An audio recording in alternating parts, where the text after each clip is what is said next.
മോനെ ആഹി, പപ്പ 2 ദിവസമായി വീട്ടിലേക്ക് വന്നിട്ട് വിളിച്ചിട്ട് ഫോണും കിട്ടുന്നില്ല. എനിക്കാകെ പേടിയാവുന്നുണ്ടടാ. നീ ഒന്നിങ്ങോട്ടേക്ക് വാ. മമ്മയുടെ ദയനീയമായ ശബ്ദം അവൻ കേട്ടു. വരാം മമ്മ, അത്ര മാത്രമേ അവൻ പറഞ്ഞുള്ളൂ. മമ്മ അന്നത്തെ വിഷമം കൊണ്ടാ മോനെ അങ്ങനെയൊക്കെ പറഞ്ഞേ. നീ അതൊന്നും മനസ്സിൽ വെച്ചേക്കല്ലേ. ദേവുമോളെയും കൊണ്ടുവരണേ. എനിക്ക് ആരുമില്ല മോനെ, നിങ്ങളല്ലാതെ. അവരുടെ കരച്ചിൽ അവനെ വീർപ്പ് മുട്ടിച്ചു. മമ്മ കരയാതെ, ഞങ്ങൾ വന്നേക്കാം. അതും പറഞ്ഞ് ആഹി ഫോൺ കട്ട് ചെയ്തു. തിരിഞ്ഞു നോക്കിയപ്പോൾ ദേവു പുറകിൽ നിൽക്കുന്നു. മമ്മയായിരുന്നു അല്ലേ? എന്തു പറഞ്ഞു? അവൾ ചോദിച്ചു. നിന്നെയും കൂട്ടി ചെല്ലാൻ പറഞ്ഞു. അവൻ അത്രേ പറഞ്ഞുള്ളൂ. അത് കേട്ട് അവൾ പതിയെ അവനടുത്തേക്ക് ചെന്ന് അവനോട് ചേർന്ന് നിന്നു. അവൾ എന്താണ് ചെയ്യാൻ പോകുന്നതെന്നറിയാതെ അവൻ അവളെ ഉറ്റുനോക്കി. അവൾ അവനെ പിടിച്ച് കണ്ണാടിക്ക് നേരെ തിരിച്ചു നിർത്തി. എന്നിട്ട് അവനടുത്തായി വന്നു ചേർന്ന് നിന്ന് കണ്ണാടിയിൽ കൂടി അവനെ തന്നെ നോക്കി. എന്താ നീ ഇങ്ങനെ എന്നെ കണ്ടിട്ടില്ലാത്ത പോലെ നോക്കുന്നേ? ആഹി കണ്ണാടിയിൽ നിന്ന് കണ്ണെടുക്കാതെ ഒരു പുരിക ഉയർത്തി ചോദിച്ചു. മാച്ചാണോ എന്ന് നോക്കിയതാ, അവളൊന്ന് ചിരിച്ചുകൊണ്ട് പറഞ്ഞു. വാട്ട്? അവൻ അമ്പരപ്പോട് ചോദിച്ചു. അല്ല, നമ്മൾ തമ്മിൽ മാച്ചാണോ എന്ന് നോക്കിയതാ. അവൾ കണ്ണാടിയിൽ നിന്ന് നോട്ടം മാറ്റി അവൻ്റെ മുഖത്തേക്ക് നോക്കി. എന്നിട്ട് പിന്നെ കണ്ണാടിയിലേക്ക് നോക്കി. അവളുടെ നോട്ടവും ചിരിയും കണ്ട് ആകെ കിളി പറന്ന അവസ്ഥയിൽ നിൽക്കുകയാണ് ആഹി. കുഴപ്പമില്ലല്ലേ, അഡ്ജസ്റ്റ് ചെയ്യാം. എനിക്ക് ഇച്ചിരി കൂടി പൊക്കം കൂടി ഉണ്ടായിരുന്നെങ്കിൽ പെർഫെക്റ്റ് ആയിരുന്നു. അവളൊന്ന് ഉയർന്നുകൊണ്ട് പറഞ്ഞു. നിനക്കെന്താ പെണ്ണെ, വല്ല കുഴപ്പമുണ്ടോ? രാവിലെ തന്നെ ലെക്കും ലെവലും ഇല്ലാതെ സംസാരിക്കുന്നു. അവനൊന്ന് ചിരിച്ചോണ്ട് ചോദിച്ചു.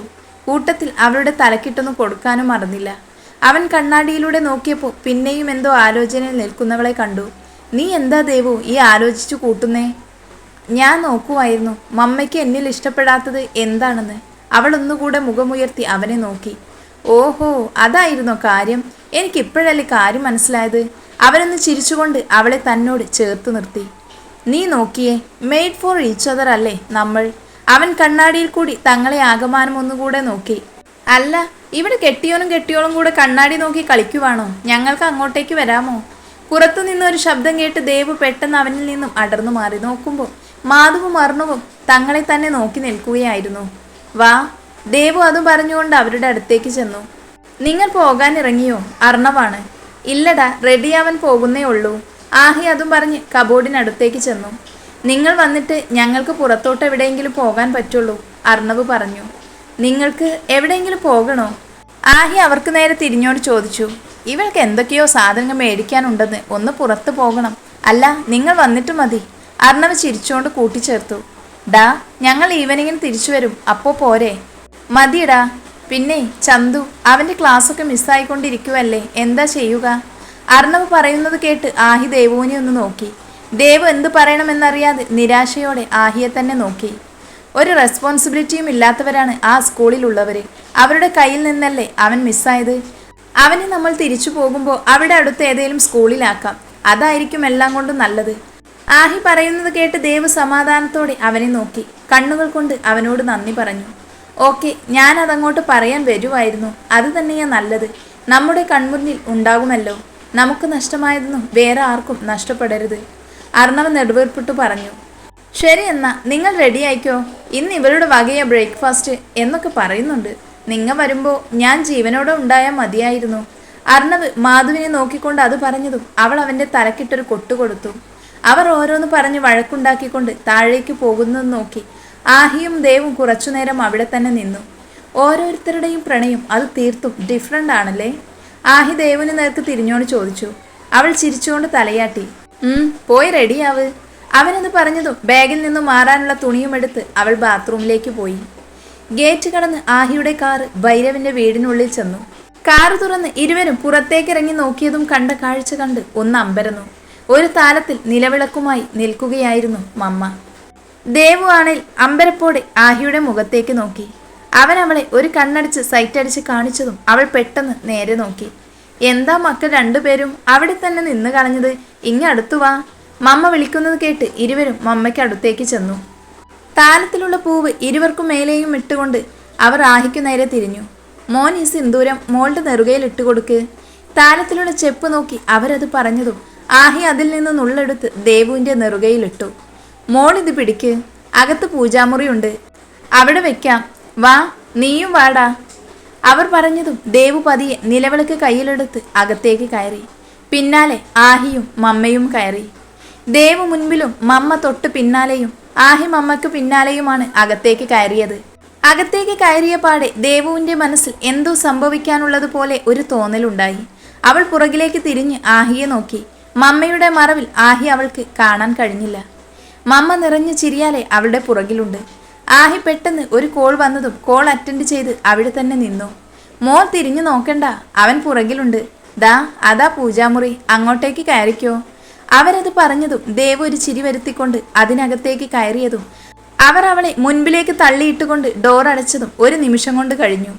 ദേവുവിന്റെ നിലവിളി കേട്ട് അകത്തേക്ക് പാഞ്ഞു വന്ന ആഹി കാണുന്നത് പൂജാമുറി പുറത്തുനിന്ന് പൂട്ടുന്ന രാധികയെയാണ്. എന്താ എന്താ മമ്മ, അവളുടെ വിളി കേട്ടല്ലോ. ആഹി അവരുടെ അടുത്തേക്ക് നടന്നുകൊണ്ട് പരിഭ്രമത്തോടെ ചോദിച്ചു. അവർ മറുപടിയൊന്നും പറയാതെ താക്കോൽ അരയിൽ തിരികി. മമ്മ എന്താന്ന്, അവൾ എവിടെ? മമ്മ എന്തിനാ ഡോറ് പൂട്ടിയേ? പല ചോദ്യങ്ങൾ ഒരുമിച്ചു വന്നു. അവരതിന് പുച്ഛിച്ച് ചിരിച്ചുകൊണ്ട് അടുത്ത് കിടന്ന സെറ്റിയിലേക്ക് ഇരുന്നു.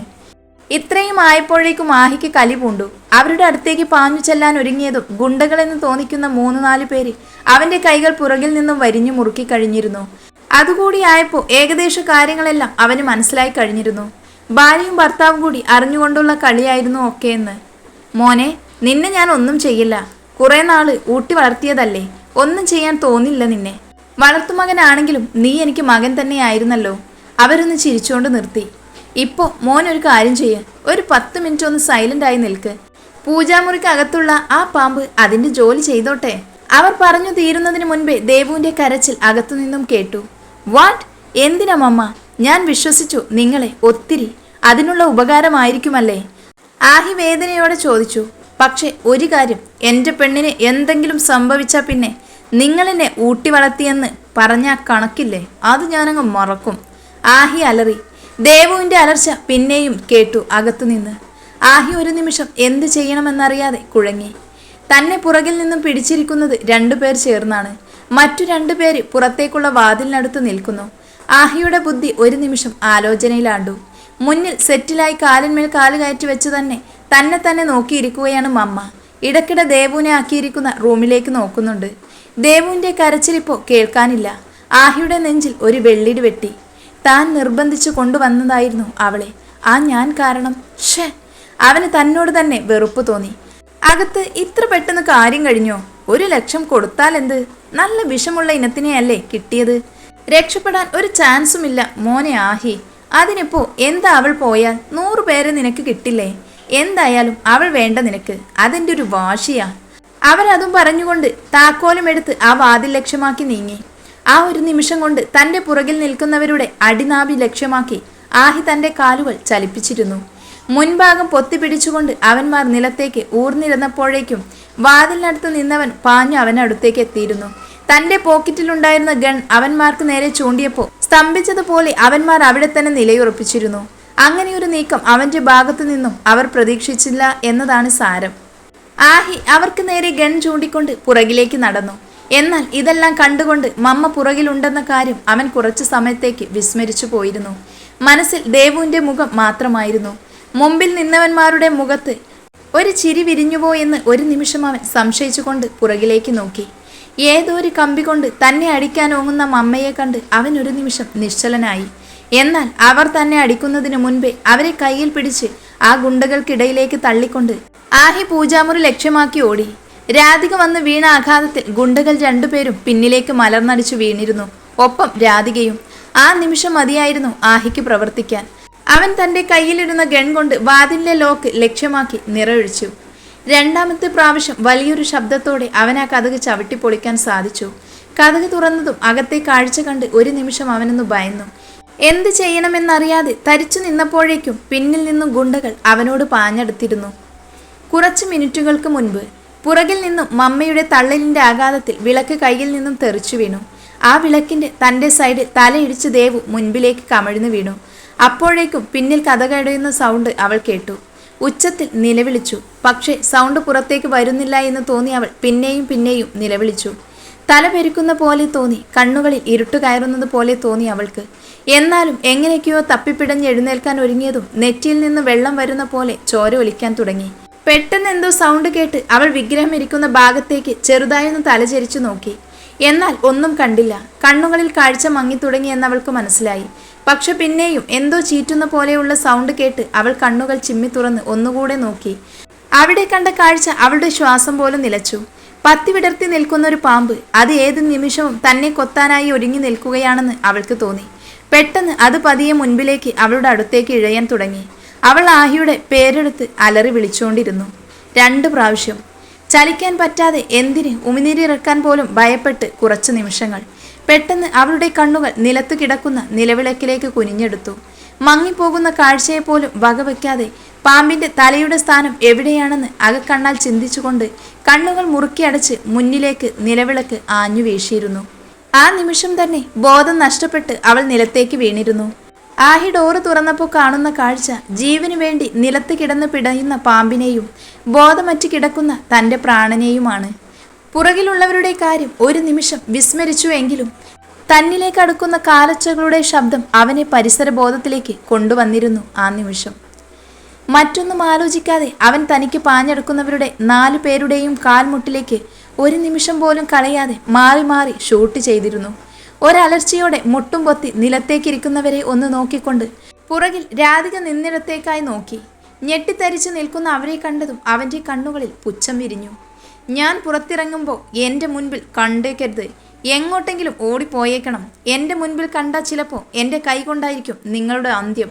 അവൻ പല്ലിരുമിക്കൊണ്ട് അത്രയും പറഞ്ഞു നിർത്തി. അവരെ ഒന്നുകൂടെ നോക്കി. എന്നിട്ടവൻ പൂജാമുറിക്ക് അകത്തേക്ക് കയറി. അവളുടെ നെറ്റിയിൽ നിന്നും അപ്പോഴും ധാരധാരയായി ചോര വരുന്നുണ്ടായിരുന്നു. അവളുടെ ഷാൾ വലിച്ചൂരി തലയിലായി മുറുക്കെ കെട്ടിയവൻ അവളെ കൈകളിൽ തട്ടി വിളിച്ചു. ദേവു, ദാ കണ്ണു തുറക്ക്. ദേവു. നിശ്ചലമായ അവളുടെ കിടപ്പ് കണ്ട് ഉള്ളന്നുറങ്ങി അവൻ നിലവിളിച്ചു. ശേഷം അവളെ താങ്ങി തോളിലേക്കിട്ട് പതിയെ പുറത്തേക്കിറങ്ങി. അപ്പോൾ പുറത്ത് കാർ സ്റ്റാർട്ട് ചെയ്യുന്ന സൗണ്ട് അവൻ കേട്ടു. അത് രാധിക ആയിരിക്കുമെന്ന് അവൻ ഊഹിച്ചു.